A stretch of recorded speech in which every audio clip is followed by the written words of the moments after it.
So topic number 2 is realtor versus real estate licensee. I can't even get out of my mouth because we're realtors. I'm on the HBR board of directors, and I was casually talking to one of the other members after the meeting, and we were talking about whether or not our realtors that are members of the board know the difference between what a realtor is and what a real estate professional licensee is. And does the public know the difference? So I thought we'd talk about that today. Does anyone here know the difference between a real estate professional, a real estate licensee, and a realtor? I'll give it a shot. Okay, Hope's going to give us a shot. Well, the real estate licensee has the license, but they're not a member of the National Board of Realtors, so they are not held to our standards and obligations of the Code of Ethics. Perfect. So what Hope said is, if you're a member of the NAR, National Association of Realtors, which is also Hawaii Association of Realtors and Honolulu Board of Realtors, and if you're a member, you have to abide by the Code of Ethics. Otherwise, we bring down the hammer. And it's a good thing because, unfortunately, sometimes the public has a view of realtors as being out for the commission instead of looking out for their best interest. So I thought we'd talk about this with real life examples and make that a little fun.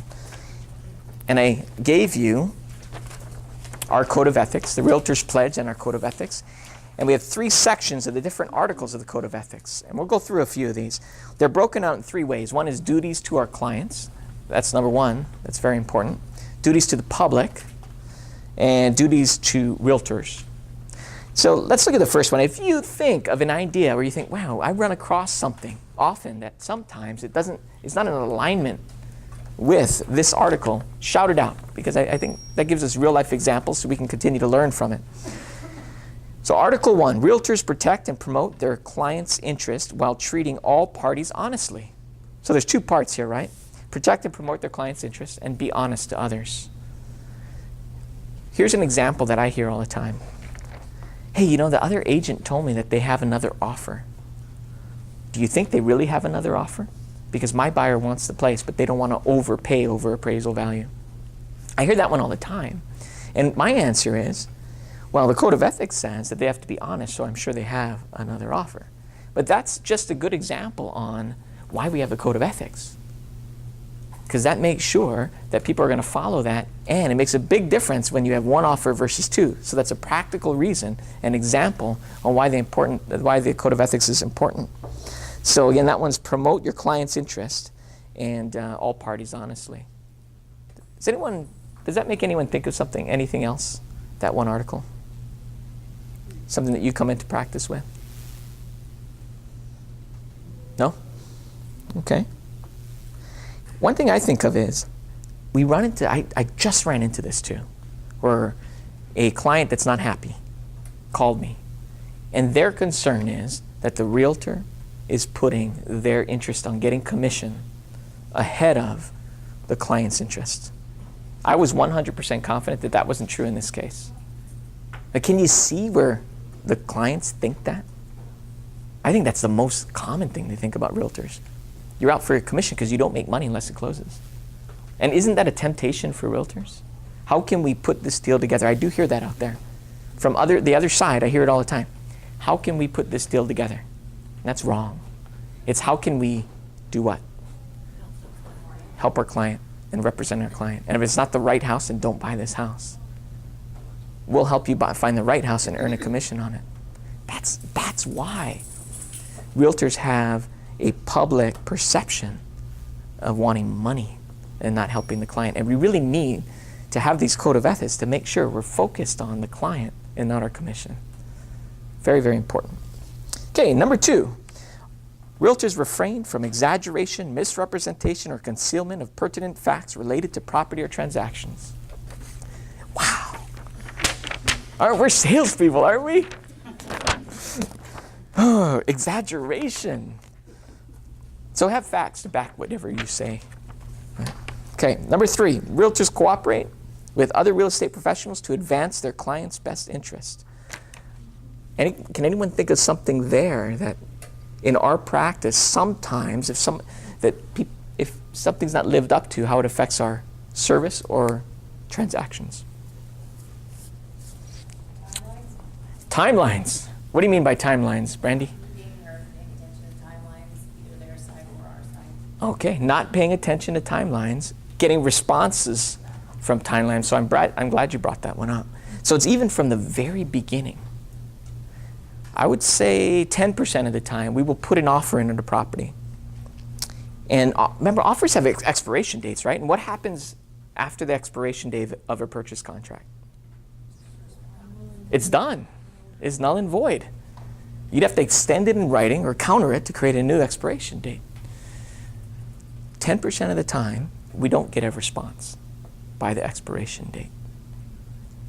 So I would say that plays right into Article 3. We expect a response from the other agent. The response could be, we don't want your offer. We're going to counter your offer. They're considering your offer. They're going to accept your offer. Some response. And that's what I would say is cooperating with agents in their best interest. Just a thought. So in our shoes, and I know we don't do this, we need to make sure we're responding before those expiration dates if we have a listing and we get an offer on it. Important, right? Okay. Let's go to the next one. When buying or selling on their own account or for their families or firms, realtors make their true position or interest known. If you're the buyer or seller, making sure the other party knows that. Article 5, realtors do not provide professional services where they have any present or contemplated interest in property without disclosing that interest to all affected parties. So if you are a part owner in the home inspection company, it's important you let the buyer know if you're telling them they should use that home inspection company, and they should certainly be aware of that before they make that decision. Right? I would actually steer away from that. And we actually have a form for that on the source, that if you have an interest, or one of our agents have an interest in a company that's a service during the transaction process, that we have the client sign it, and it discloses to the client that one of our agents or you have an interest in that. Like a pool company. Right? Like a pool company. And photographers. Carpet cleaners. And carpet cleaners. What else do we have in this office? All right, thank you, Margie. Next one. Realtors disclose any fee or financial benefit they may receive, or commission. Realtors receive compensation from only one party except where they make full disclosure and receive informed consent from their client. We're not going to go over each one, but if you have one where you have a thought or a question, please speak up. Realtors make sure that contract details are spelled out in writing and that parties receive copies. That's a big one. When does our buyer or seller receive a copy of the contract amendment or addendum that they sign? When they sign it. So bring 2 copies, have them sign both, and give them one of them. When they sign it, very important. Make sure you're doing that. And the other part of this is that it's in writing. We do a lot of verbal negotiations. So the most common example is repair and remedy during the J1 period. So if someone says, yeah, I'm going to fix that, get it in writing. 1, to provide that to your client so you know it's binding, and 2, so that it complies with the code of ethics. Number 9, realtors make sure that, I did number 9. Number 10, realtors give equal professional service to all clients and customers irrespective of race, color, religion, sex, handicap, familial status, or national origin. 11, realtors are knowledgeable and competent in the fields of practice in which they engage, or they get assistance from a knowledgeable professional or disclose any lack of expertise to their client. I don't see that. That last part of that makes me kind of laugh. Say, you can offer on this short sale. I have no clue what short sale's about, but I can help you offer on that short sale. That doesn't happen, right? That doesn't happen. How about this? Yeah, we can make an offer on that Hawaii Kai townhouse. I've been to Hawaii Kai once, so maybe I can help you write that up. Same thing, right? Have you been to Waianae? How many people have not been to Waianae? It's right down the street. So how can you be expected to be an expert in that subject area, right, if you've never ever been there? Something to think about. That's what the Code of Ethics says. So either get knowledgeable really fast and then help your client, or bring in someone that has the expertise. Okay. Number 12, realtors paint a true picture in their advertising or other public representations. So if you are listing a property 4 blocks from the beach, do you put it that it's beachfront? No. How about Gorgeous picture of the beach, white sandy beach with a palm tree. Do you put that in there? No, unless you say Can you? you can. If you're going to, what should you do? Put a little description. Exactly. Put a description at the bottom. It's 4 blocks from the beach, downhill on the bike. Get some exercise, getting back up there on the hill. Yeah. Okay, let's move on to the next one. Number 13. Realtors do not engage in the unauthorized practice of law. Okay, we're going to let James Stone handle that one on his next visit. He'll like that. And then we have number 14. Realtors willingly participate in ethics, investigations, and enforcement actions.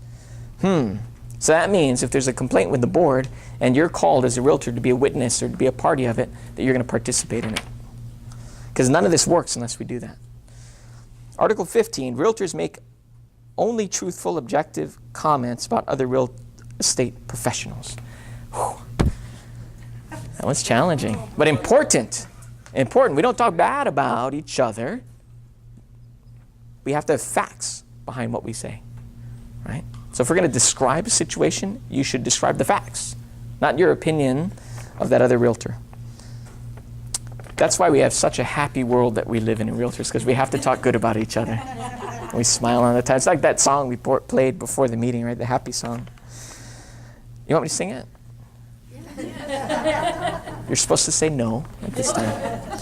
Next one, respect the exclusive representation or exclusive broker relationship agreements that the realtors have with their clients. So if they have a listing and it's active, you don't go after it. You don't solicit that listing. If it's expired and that agreement's gone, go for it. Same thing with a buyer's representation agreement. That's what we talked about before. If you have a buyer's representation agreement, the Code of Ethics says that another realtor is not going to go and try to pick up your client, even though they went in their open house.